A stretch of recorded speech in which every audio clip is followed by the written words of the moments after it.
मान सिंह जंगल से लकड़ियां इकट्ठा करके अपने घर लौटता है। उसकी पत्नी रश्मि शेरनी एक पत्र को पढ़कर बेचैन हो जाती है। मान सिंह, उधमपुर से पत्र आया है। राधा बहन की तबीयत खराब हो गई है, हमें फौरन बुलाया है।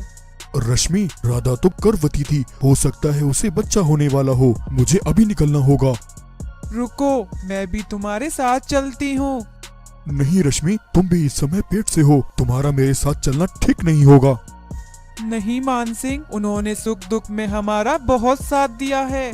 अच्छा ठीक है रश्मि, चलने की तैयारी करो।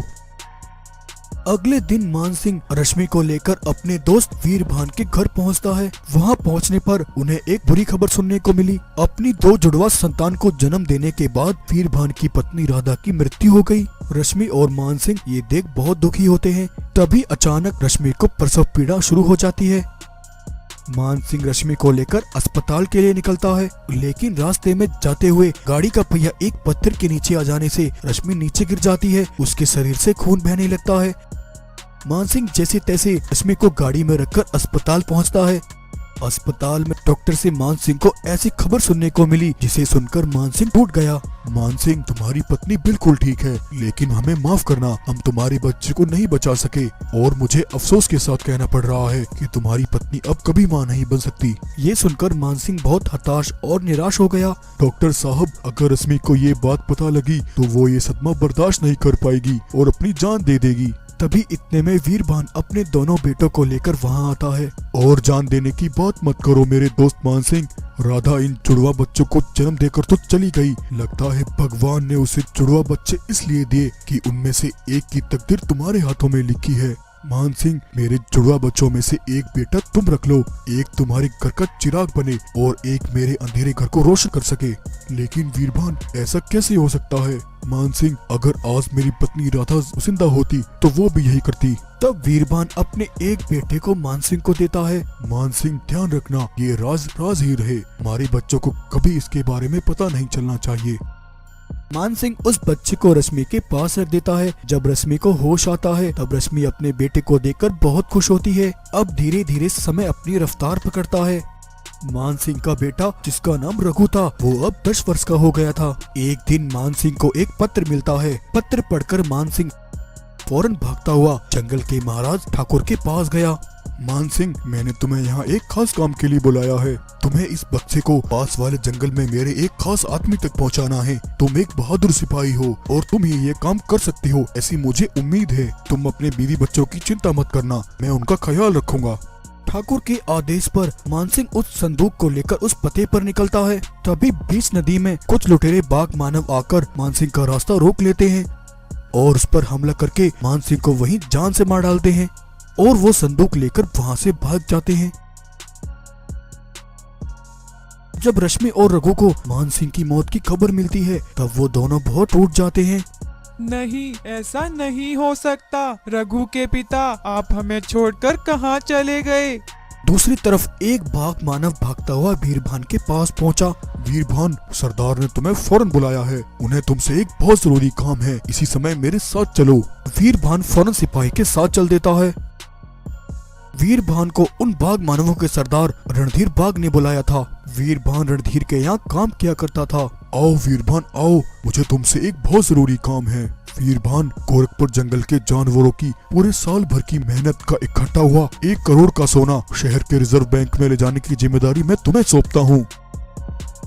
वीरभान रणधीर के कुछ सिपाहियों के साथ सोना लेकर वहां से निकलता है।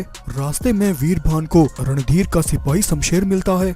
वीरभान, आगे डाकुओं का हमला हुआ है, इसलिए तुम इस सोने को इस रास्ते से लेकर जाओ। लेकिन शमशेर, रणधीर ने मुझे ये सोना इसी रास्ते से ले जाने के लिए कहा है। वीरभान, मुझे अभी अभी रणधीर का संदेश मिला है। लेकिन शमशेर, अगर कुछ गड़बड़ी हुई तो मैं रणधीर को क्या जवाब दूंगा? तुम उसकी चिंता मुझ पर छोड़ दो वीरभान। शमशेर के कहने पर वीरभान अपना रास्ता बदल लेता है।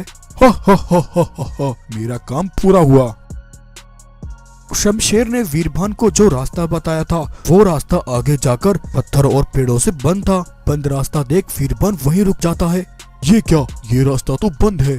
तभी वहाँ पत्थरों के पीछे छिपे हुए लुटेरे चीते बाहर आकर वीरभान को चारों तरफ से घेर लेते हैं और वीरभान के सिपाहियों पर हमला करते हैं। लुटेरे चीते एक एक करके वीरभान के साथ आए सारे सिपाहियों को मार डालते हैं। उन लुटेरे चीतों का सरदार कांचा चीता वीरभान पर हमला करके उसे घायल कर देता है। लुटेरे चीते सारा सोना लूट लेते हैं। जब वीरभान को होश आता है वो फौरन भागता हुआ रणधीर के पास आया, जहाँ शमशेर पहले से रणधीर के सामने खड़ा था। वीरभान, मुझे तुमसे ये उम्मीद नहीं थी। तुमने मेरे साथ गद्दारी की है। तुमने गोरखपुर जंगल वासियों का सोना चुराया है। तुम्हारी इस गद्दारी के शमशेर ने मुझे सबूत दिखाए हैं। इसकी बात पर विश्वास मत करो रणधीर, ये झूठ बोल रहा है। झूठ तो तुम बोल रहे हो वीरभान। ये नौकरी तुमने मुझे मेरी ईमानदारी के लिए दी थी और तुम मेरे ऊपर ही शक कर रहे हो। चुप हो जाओ। एक तो तुमने रास्ता बदला और दूसरा तुम्हारी वजह से मेरे सारे सिपाही मारे गए, लेकिन तुम जिंदा बच गए, जिससे ये साफ जाहिर होता है कि सोना तुमने ही चुराया है। सारी बातें और सबूत तुम्हारे खिलाफ जाती हैं।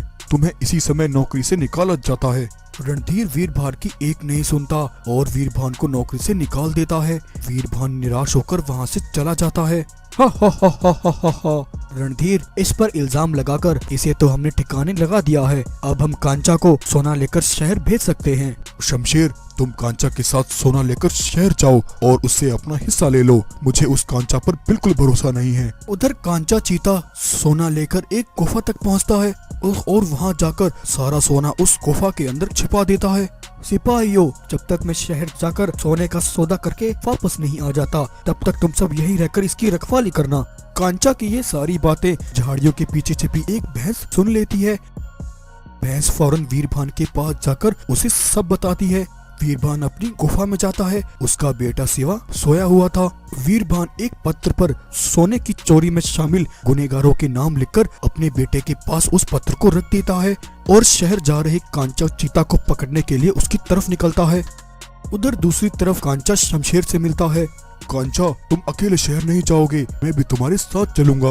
रणधीर ने मुझे तुम्हारे साथ जाने को कहा है। हा हा हा हा हा। शमशेर, रणधीर ने मुझे तुम्हें कहीं और भेजने को कहा है।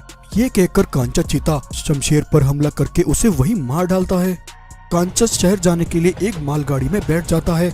वीरभान एक पुल के ऊपर खड़ा होकर कांचा के आने का इंतजार कर रहा था। ट्रेन आते ही वीरभान ट्रेन के ऊपर कूद जाता है। वीरभान को वहाँ देखकर कांचा हक्का बक्का रह जाता है। दुष्ट कांचा, सोने की चोरी तूने की और इल्जाम मेरे ऊपर लगाए।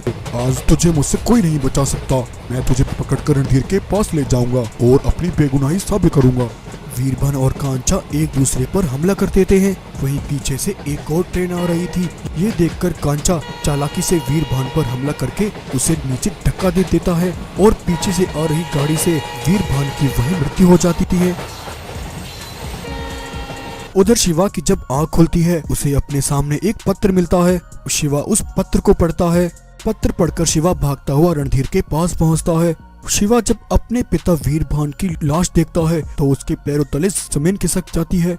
नहीं नहीं पिताजी, ऐसा नहीं हो सकता। पिताजी को किसने मारा? मेरे पिताजी गद्दारी नहीं कर सकते। उन्होंने कोई चोरी नहीं की। रणधीर बाग, ये सब झूठ है। मेरे पास पिताजी की बेगुनाही का सबूत है। उन्होंने जाने से पहले मेरे पास सोने की चोरी के असली गुनहगारों के नाम लिख कर गए हैं। ये देखो, इस पत्र में साफ साफ लिखा है, सोने की चोरी में रणधीर, शमशेर और कांचा तुम तीनों के नाम हैं। पिताजी बेगुनाह हैं, उन्होंने कोई चोरी नहीं की। सोना चुराने वाले तुम लोग हो और तुम मेरे पिताजी की हत्यारे भी हो। चुप हो जाओ। तुम्हारी हिम्मत कैसे हुई मेरे ऊपर चोरी का इल्जाम लगाने की? रणधीर शिवा को धक्के मारकर जंगल से निकाल देता है। देखना रणधीर, मैं वापस जरूर लौटूंगा। मैं पिताजी के माथे पर लगे गद्दारी के इस कलंक को एक दिन जरूर मिटाऊंगा। एक दिन पिताजी को इंसाफ जरूर मिलेगा। ये कहकर शिवा हमेशा के लिए अपना जंगल छोड़ देता है। तो प्यारे दोस्तों, ये था इस कहानी का पहला भाग। और क्या शिवा उन जालिमों का अंत कर पाएगा? ये सब हम कहानी के अगले भाग में देखेंगे। अगर कहानी पसंद आई हो तो वीडियो को लाइक करें और ऐसे ही मजेदार कहानियाँ देखने के लिए चैनल को सब्सक्राइब करें।